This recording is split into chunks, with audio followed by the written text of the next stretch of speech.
Bernard Reisz, welcome to the ROI Online Podcast. Steve, thanks for having me. The first time we did this was awesome, and I'm sure the second time is going to be even better. Even better. It seems like we get better at these things, but I think we've had, we thought about that conversation. And so I think we probably can build upon it. I just was not happy with the audio, and I don't think that it would do you justice. And anyway, I appreciate you taking the time.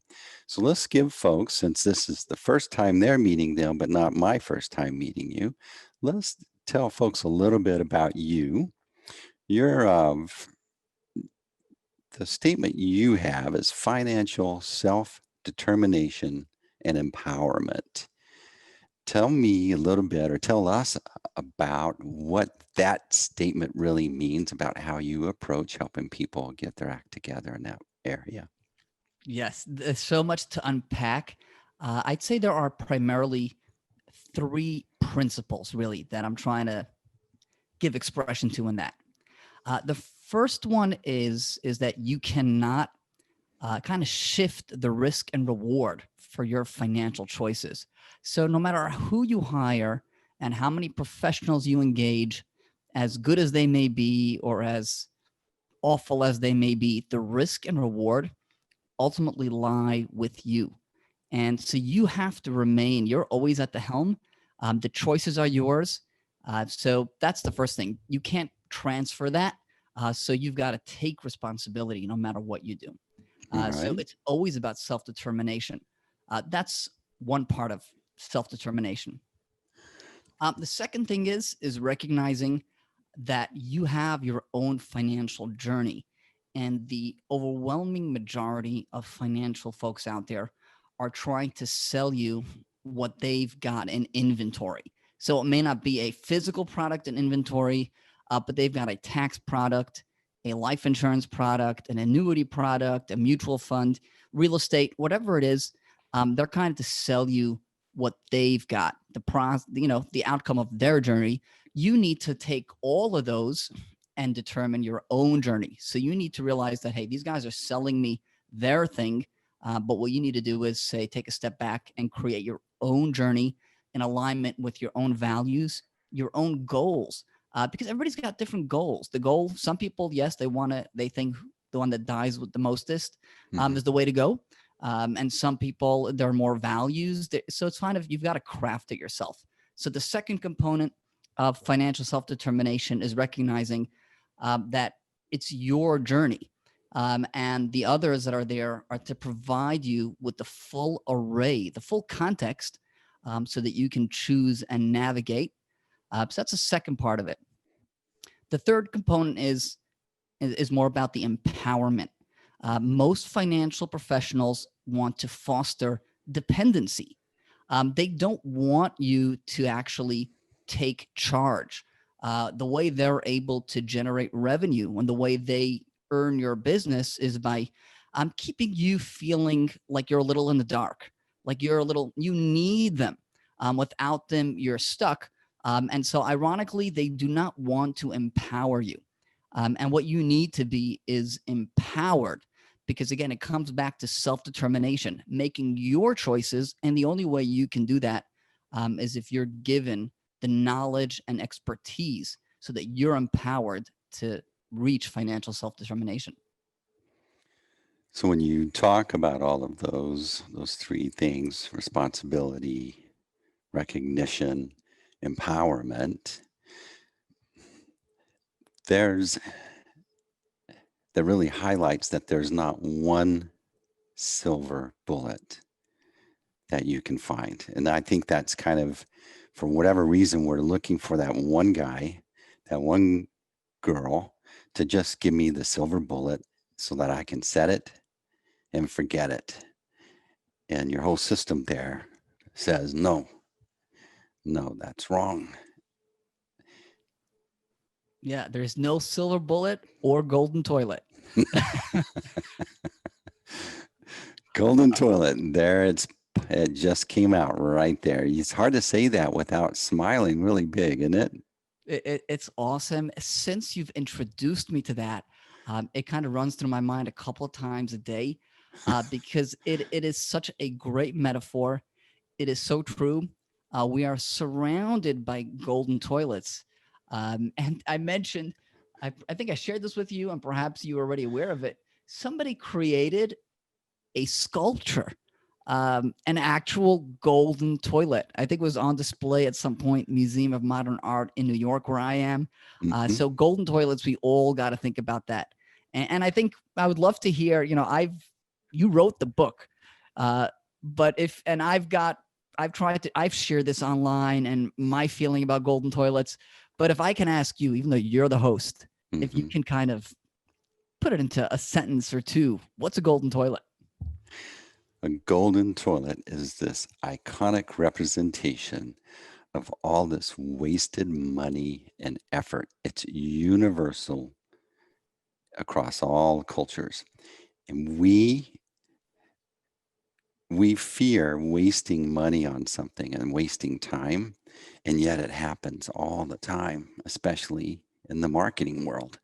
And I just found that it was a great way to stop the business people's minds, they stop their brains because they come in with their own prescription already written. And it's like, this toilet's got to be really pretty. This website's got to be pretty, searchable, and social mediable. And if we hurry and give it to them, we fail them. And we don't prevent them going into the future and going, oh man, I put all this money in this and it's not doing what I wanted. Yeah, what's the beauty of that is how really universal it is. In the marketing space, as a business owner, I have personally experienced that. And I've learned a lot about marketing, not enough to become an expert, but enough to have seen lots of golden toilets in marketing. And then when I saw that metaphor and read your book, like this thing clicked in my mind, and I'm like, well, in my industry, in the financial space, there are golden toilets everywhere. And what I think, if I can add a little bit of context, or maybe a little bit, perhaps the mentality that leads to this, I think there's sometimes, things take, there's more nuance to everything. Things take some effort, and we want to latch on to something almost like a lottery ticket. Like we think if we do this one thing, that's going to solve all our problems. Um, and maybe trying to take the easy way out rather than really thinking things through and taking an approach that's more integrated, more well thought out, well informed. So ironically, I think it's trying to take kind of this easy ticket, but it may disappoint. The challenge is, I think, with a lot of these golden toilets is that it takes us time to recognize that we've just flushed a whole lot down the toilet. Mm. So the sooner we recognize that, ironically, the better position we'll be in. Yeah, I think it's inherent in every industry. There are the folks that go, okay, I'm going to be a dentist, or I'm going to be a financial guy, or I'm going to be a marketer. And part of your journey at the beginning is, I just need to make some money. I need to get some accounts. I need to get it in here. I need to pay some bills. But in that journey, if you don't start to go, wait a minute, I've been, this is not like I imagined. I need to address some things. That means that you stopped and backed up and started to look at the bigger picture about what's going on. And you're developing a perspective on your expertise that you could apply and make it more valuable to the people that you work with. But if you just stay in that, they asked for it, so I'm going to give it to them. Here's the menu. What do you want? Pick one. And there, I got that one done. Next, that's the conversation that you had with me was like, it really is inherent in many applications and many domains. I'll share an incident. Again, I've had these daily, and that's what's driving me to perhaps even recreate the kind of services that I offer because I perceive there's a huge void and a huge need in the financial marketplace. So, for example, something that I've been dealing with over the last couple of days is somebody that got in touch with me. He was about to put money into captive insurance. Now, captive insurance um, is a broad area, but when you're going to encounter small business owners, successful small business owners that are getting into this thing called captive insurance, it's all about the tax deductions. It's supposed to be a tax play. And the people that will introduce this most often to business owners will be a life insurance agent. Um, and occasionally their accountant will, or somebody that bills himself as a financial advisor. So this fellow was about to put his money in here. He needs some big tax deductions, and he just wanted to get a second opinion. So, I just had the conversation with him. And the first thing we identified, which I was shocked by, was that nobody told him that this is an IRS listed transaction, which means to say, if you engage in this transaction, the IRS has identified this as an abusive tax shelter. And if you engage in this, the IRS says, you got to tell us that you're doing this so that we're on notice that you did this. Doesn't mean it's illegal, but you got to let us know. If you don't let us know, the penalties are severe. And if you do let us know, all right, that's a kind of an order red flag. Nobody wants to be in that position. So I was kind of blown away that nobody even informed the business owner of the inherent tax risk. And that's not why I'm not necessarily opposed to it. But my problem with that is that you have to share the information with him so that he can make a well-informed decision.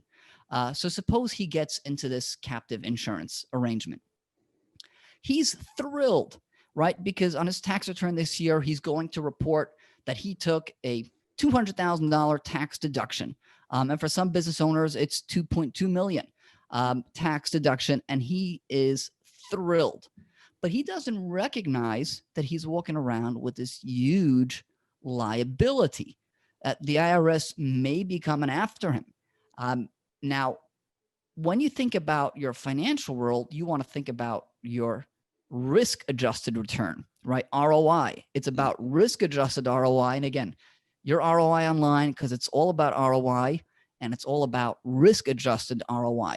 And with that perspective, would he take this risk? Would he say, all right, did I just save $500,000 in taxes, but at what price? So these kind of things like captive insurance, they're sold as like this easy thing you buy into the product. But in my opinion, this is an example of a golden toilet because people think they've gotten this silver bullet when in fact they have not. Wow. You think about that decision. It sounded great. You're a business owner. You're trying to maximize every advantage that you can take advantage of legally. And I would imagine most of those people, they don't want to be 100 miles close to something potentially penalizing like that. And so not only if he would have taken advantage of it, here he is, he's increasing all this hazard on the other end of the fulcrum, if you will. I like your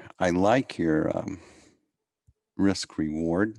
I'm picturing like a teeter totter. Yeah, like a seesaw.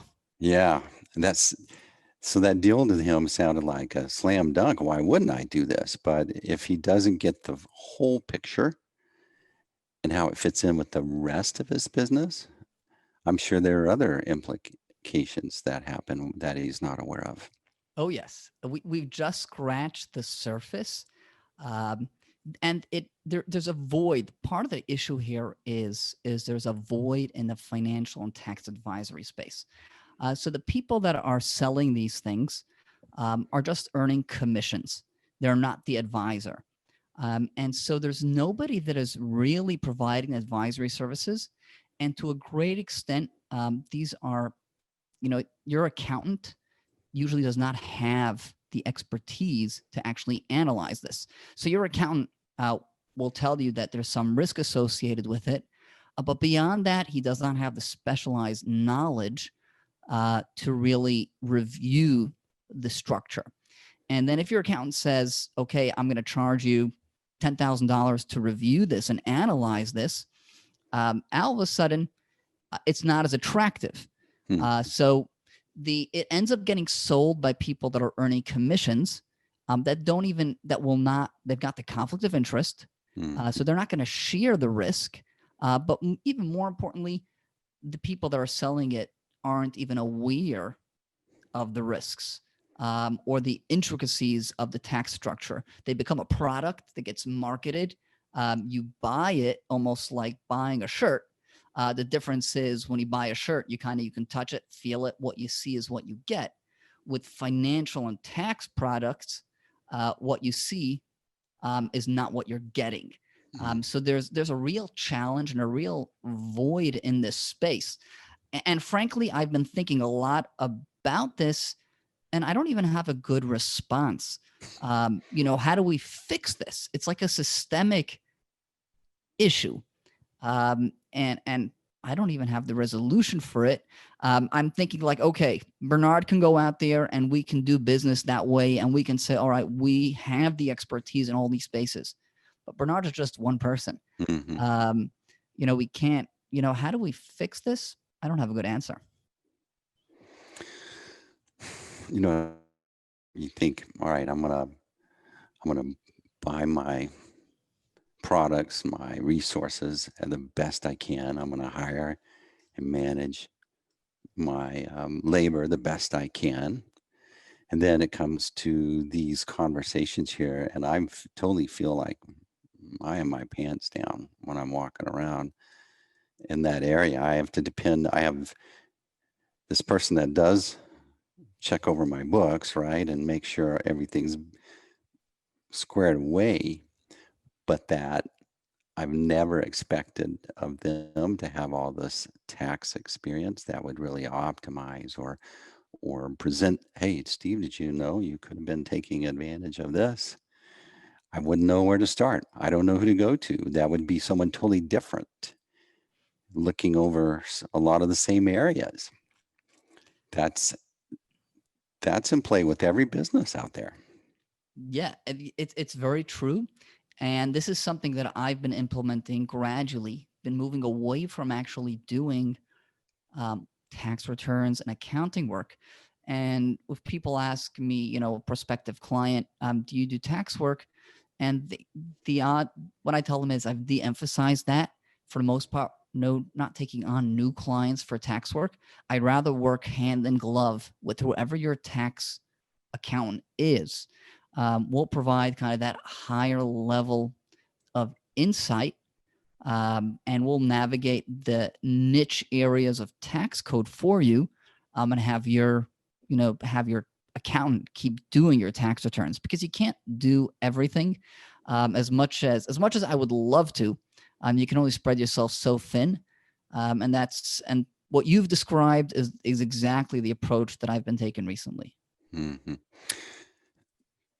Tax codes change drastically and often, don't they?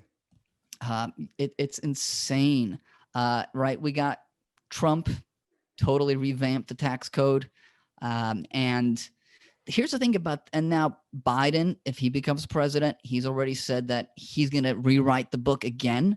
Mm-hmm. And the irony of let's just use Trump tax changes as an example. So the Trump administration and the Republicans did not have enough control over the legislative branch of government, Congress, to permanently rewrite the tax code. So a lot of the changes that they made were written to be temporary because they couldn't rewrite it completely. They just didn't have enough votes to do that. So now we've got like this tax code that's always changing, but they've added new sections that are going to be sunsetting. Even without anybody going in there, without a candidate Biden, without a Biden administration, the tax code is set to automatically change because the Trump changes Many of them were temporary. So it is always changing. And part of the challenge is that they can actually, to a certain extent, rewrite it even kind of retroactively. So it is definitely a moving target. Wow. So is it hard? I mean, I can imagine that conversation with my CPA. Hey, I've got Bernard. He's going to look over your shoulder and check in on your work. That presents a little bit of territory. We're stepping on some toes. What if you find these big mistakes? What if you don't? I don't know. That's like, I can imagine that's a little bit of a difficult conversation. That is a huge, huge kind of elephant in the room that you've touched upon. One thing that I try to emphasize is that we really don't want the tax preparation work. We're different areas that we're focusing on. So there's really should be no business competition. On the contrary, we complement each other perfectly. The other component of it is really kind of doing a bit of a reset in the accountant and client expectations and relationship. One thing that I think that is not in anybody's best interests. People always think, all right, any tax question, any financial question, ask my accountant. Now, the accountants are amazing because as far as financial professionals go, accountants are generally just wired, personality-wise, to try to do the right thing, to try to do the right by you, to pay attention to detail. And I think accountants would be more amenable to saying, hey, that's outside my realm of expertise. If the consumers did not have this unrealistic expectation that accountants are kind of tax omniscient, that they know everything. Frankly, it is impossible. That is an unrealistic expectation. So we need to do a reset, understand that your accountant is amazing at keeping the books. He's amazing at getting your information in your books into the right place in your tax returns. And that is requires incredible expertise, by the way. These forms, if you ever try to look at your tax returns, you may think, I got a simple business, and you'll see your tax returns are 200 pages long. So it requires a lot of diligence to do that correctly. And it doesn't really leave space and time to go read tax code. As shocking as this may sound, 999 out of 1,000 accountants have never seen tax code. Right? They get certain accounting resources that they may subscribe to and read. They're better positioned to digest what Google feeds them. If they're doing a Google search. But for the most part, they have never seen tax code. They don't look at tax code. So the expectation that they have the knowledge about every single tax question that you have is not realistic, and it would be better for everybody if we kind of clarified that. In my book, The Golden Toilet, I realized that the fundamentals were assumed to be in place, but they're most often not. And then the fundamentals are disparate. They're not connected necessarily. One's conceptual, the others are technology, and then your messaging. So you need like these four things to really get squared away and healthy. And that's the framework that I present in the book. And I'm curious, what's the framework to get me responsible and to recognize and empower me? What's your framework here to get our fundamentals in place? So the way we kind of begin this is almost with initial discussion that is not really guided, because people may think of tax and financial as like a science, as purely technical. You can put it in a spreadsheet, and there can be nothing further from the truth. So it really begins with a discussion, and through that discussion, certain things begin to coalesce, right? because it begins with you. Where are you financially? What are you open to? What are you doing? There are so many, there's no one right way. Now, once we kind of begin to flesh that out, things begin to coalesce, then we can drill down into the specific items. So we can look at your business and say, okay, are you structured optimally for taxes? We can look at your investments. We can look at retirement accounts. Do you have them? Don't you have them? You know, whether or not you have them, we can look at various tax shelters. We did speak about captive insurance. I'm not against captive insurance. I'm against ill-informed and misinformed decisions, right? Syndicated conservation easements. I'm not against those. That's another example of kind of tax deductions in a bottle that has a lot of risk associated with it. It's heavily marketed. Many people out there think I'm against cash value life insurance. Absolutely not. I'm not against any of these. I'm in favor of making well-informed decisions about all of them. So then it's once we have kind of the basic framework of where you're at and where you want to go, and that's part art, part science, because it's very much about what you want to do, where you're at, your family situation. Then we can drill down into kind of each of the subtopics individually.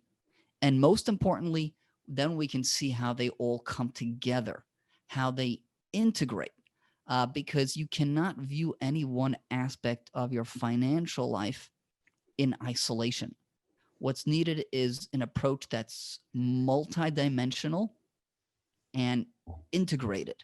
And so the approach that we take is kind of begins with getting to know you, and then from there, exploring the full realm of financial opportunity that's available. Something that people are very surprised to hear me say, because people think, all right, Bernard's a CPA, so he's primarily a tax guy. And I tell people looking for current year tax deductions is oftentimes myopic and one-dimensional. Sometimes the better strategy for your wealth will actually require you to pay the taxes today. People, and that surprises people. But when you have this kind of integrated approach and you understand the full realm of tools that are available, it can lead to some pretty startling but illuminating conclusions. If I was consulting you, I would say we need to get a name on there's commonalities in every process you go through. And we need to put a name on it or an acronym to help people start to grasp. And because the folks that you work with, they go through a journey, they go through a transformation during that process. And if you can help go, all right, here's our first step, part of the journey. We're going to figure out this. Then we're going to start to evaluate. Then we're going to start to risk reward way over here. I think that would be like, oh, okay, so we're going to do this step, and I'm going to come out with way more knowledge than I ever have before. Because truthfully, I go sit down and they talk about whatever that easement thing was. I don't know what that is, and then much less do I want to dig all into it. I'm just wanting to know, where does it fit in here, and if that is going to be. But guess who has to make the call, and guess who's on the hook? Me. So that if I was consulting you, I would help you figure out what that little piece is there, because I think that would be extremely powerful. That is pure gold. Not golden toilet, just pure gold. So this golden toilet metaphor, do you have a recent story where that fit in really well too, other than the one that you shared? Yes. There are, unfortunately, or fortunately, I've got a lot of these stories. So the life insurance people think I pick on them. Maybe it's because I do. And again, it's not about the individual. There's a systemic issue.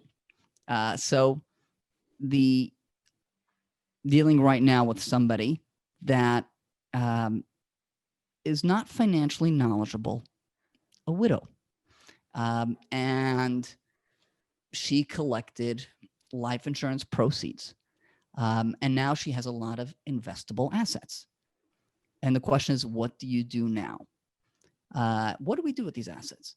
And so her go-to person is a life insurance agent. And he is advocating take all this money and put it into life insurance policies. Mhm. And, the pitch goes like this.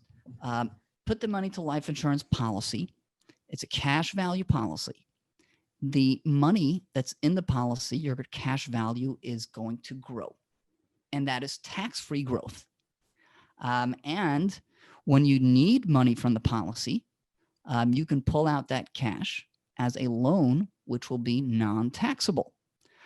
So life insurance is kind of the be-all, end-all, one-size-fits-all solution to all your financial needs. It provides a death benefit, provides investment, it provides everything. That's the pitch.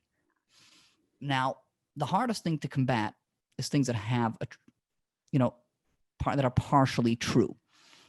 But I think the way that I'm thinking is the most effective way, just people's attention about this is, do you think life insurance companies, and then we'll get to what the alternative is, right? And I'm not saying the alternative is the way to go. The problem here is that the life insurance people are presenting a golden toilet, which is kind of you buy this ticket and then you're set, when there's room for a lot more nuance with far, far better outcomes.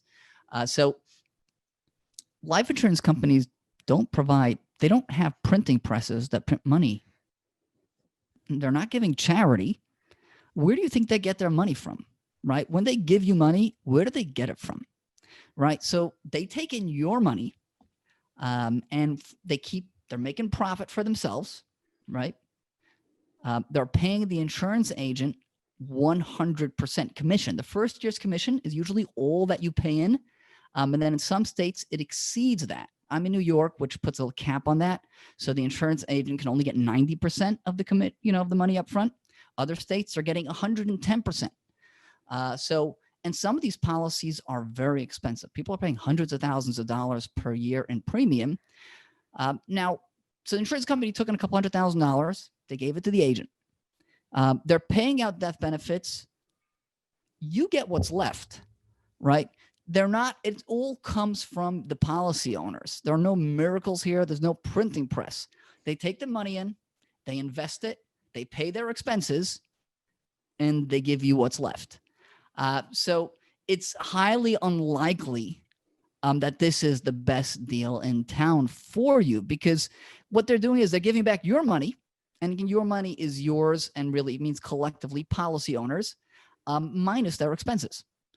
So it's just impossible that this is the most efficient structure.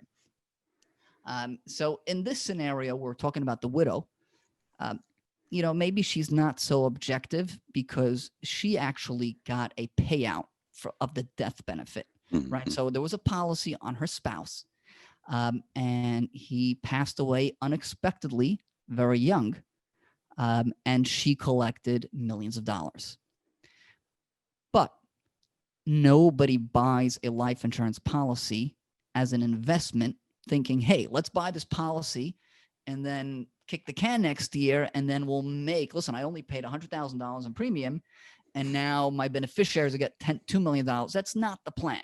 So we have to kind of put that aside and say, let's just look at the pure investment fundamentals. And in most scenarios, once you have the fundamentals in place and you understand, hey, I'm not planning to die tomorrow, right? And unless somebody knows that they have a terminal illness and are committing insurance fraud, the insurance companies know your health, right? They have armies of underwriters whose job is to assess and to make sure that we're taking in more in premium than we're paying out in death benefit, right?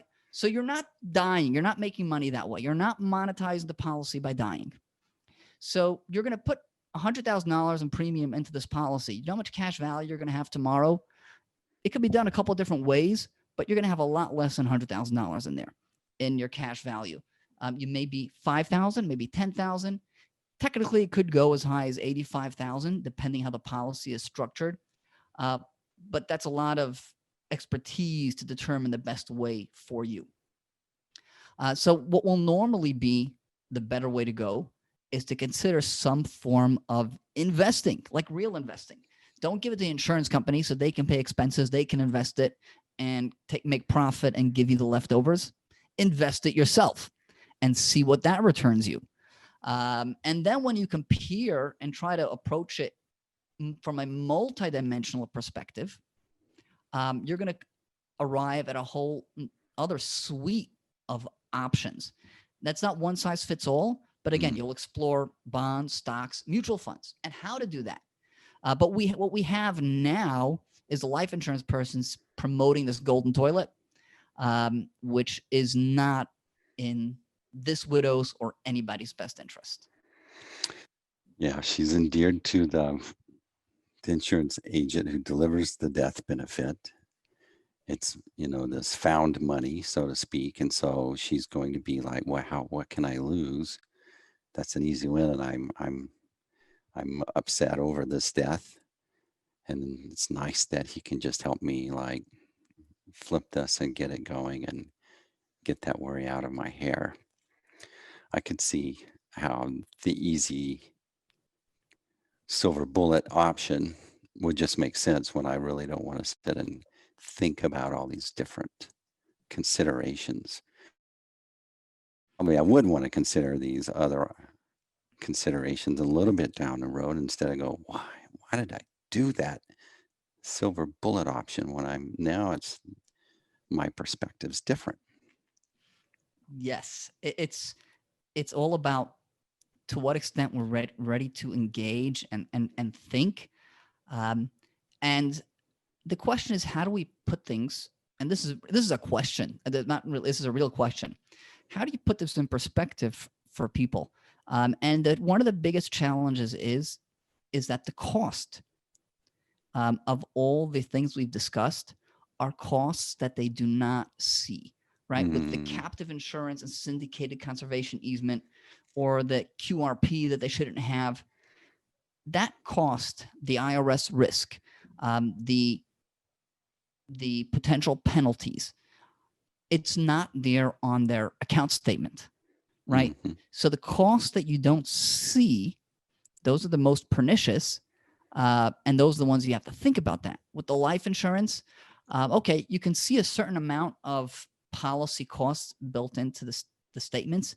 If you know how to read them, you got to be again, even life insurance agents don't know how to read those.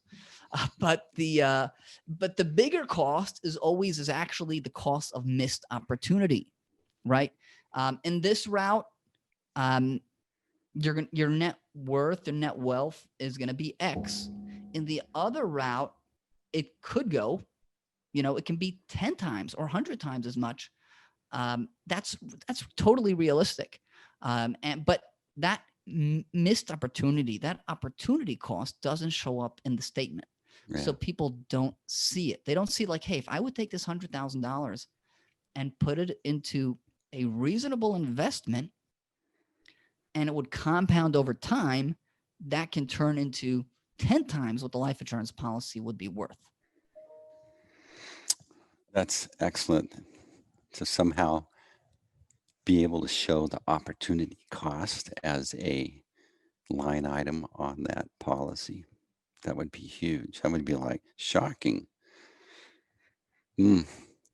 So, Bernard, what's the perfect person that would enjoy working with you? Help us envision who that would be. It would be a thoughtful person. I think that's the key thing. If I had to put it into one word, be somebody that is thoughtful. That's everybody that listens to this podcast, by the way. Okay, so bring them on. It is, I'd be amazed with the people that want to. I've learned that there are certain people there was a time where I used to think like, wow, I lost that, right? That person, I could have helped them so much. And we spoke and maybe I lost it. Somehow it slipped through my fingers. Mm-hmm. And it's their loss and my loss, because could have been so much value added to them. But then I realized that you have to work with I didn't lose those people. They weren't really a good fit. Mm-hmm. So, right, the people that are like-minded, that want to take responsibility. But again, take responsibility doesn't mean that you're not going to have the support. It's the responsibility that you have regardless. It's just that somebody else may be, or allowing you to delude yourself that it's not your risk reward. It is your responsibility. And so somebody that's going to recognize that, hey, this is your risk reward. And my role is just to support you as well as possible. And I think that recognizing that there are certain kinds of people that are a great fit and some that aren't, and looking to work and help those that are really going to derive the greatest benefit and appreciate the value. Yeah, I like that.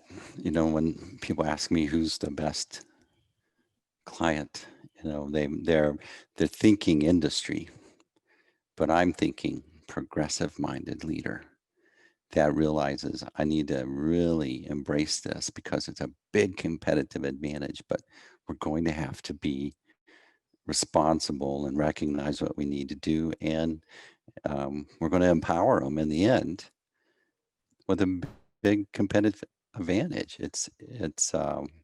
I love how you've taken the concept of my book and applied it to the other domains, but there's a common theme in many of these challenges that people face. It is true. And because something that I say, and avoiding the politics behind this, uh, the National Rifle Association, the NRA, Mm-hmm. right? They say guns aren't dangerous, people are. Mm-hmm. And people are people. We're humans, whether you're an accountant, you're a marketer, uh, whatever you are, we're just humans. Mm-hmm. And so the challenges and the tribulations, the victories and triumphs, um, if you kind of strip away the superficial layers, um, they're there's gonna be common themes. Like people ask me, "What are you?" And too often, I just want to say, "I'm a human." Like they're expecting an answer like, "I'm an accountant, I'm a Mm-hmm. financial advisor." No, I'm a human. We're all just humans, and that's like 99.9% of it. What our particular calling is just such a small, infinitesimal component of what defines us. There's your golden nugget, folks. We're only human and working with other humans. So, Bernard, you're on LinkedIn. Where else can folks find you, have a conversation with you, maybe go through this framework with you? Yeah, I can give you a partial answer because I think some of that answer has to be created. Mm-hmm. the But right now, certainly on LinkedIn, and I tell people you can just Google my name, Bernard Reisz. That's Reisz. I've got lots of stuff out there, lots of different topics. You have to enjoy technical stuff and thinking. So it's not Kool-Aid or fluff. A lot of substance. You can find a page of those, most of them, at 401kcheckbook.com. That's a website that's dedicated to helping people use tax sheltered retirement accounts, IRAs, 401ks, QRPs, for alternative investments. That's real estate, cryptocurrency, hard money loans. Um, and that is really in line with so much of what we've discussed.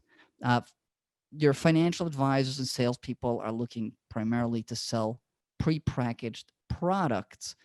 And in alignment with my philosophy, I believe in giving people the control. If you've got an angle on real estate, you should have a financial professional that knows how to serve you and knows the tax code that applies to that and not restrict you to mutual funds. So at 401kcheckbook.com, Resure Financial, lots of resources for you. Bernard Reisz, you've been a great guest. This was, you think we're going to talk finances. It's going to be boring. This has been excellent. I've enjoyed it very much. Thanks for Steve, being on the ROI Online podcast, man. Steve, thank you for having me. There's everything about what you do just resonates with me. ROI, I love that ROI. It's got a focus, strip away. It's all about ROI in finance, in business, in marketing, and the golden toilet thing. I just love that.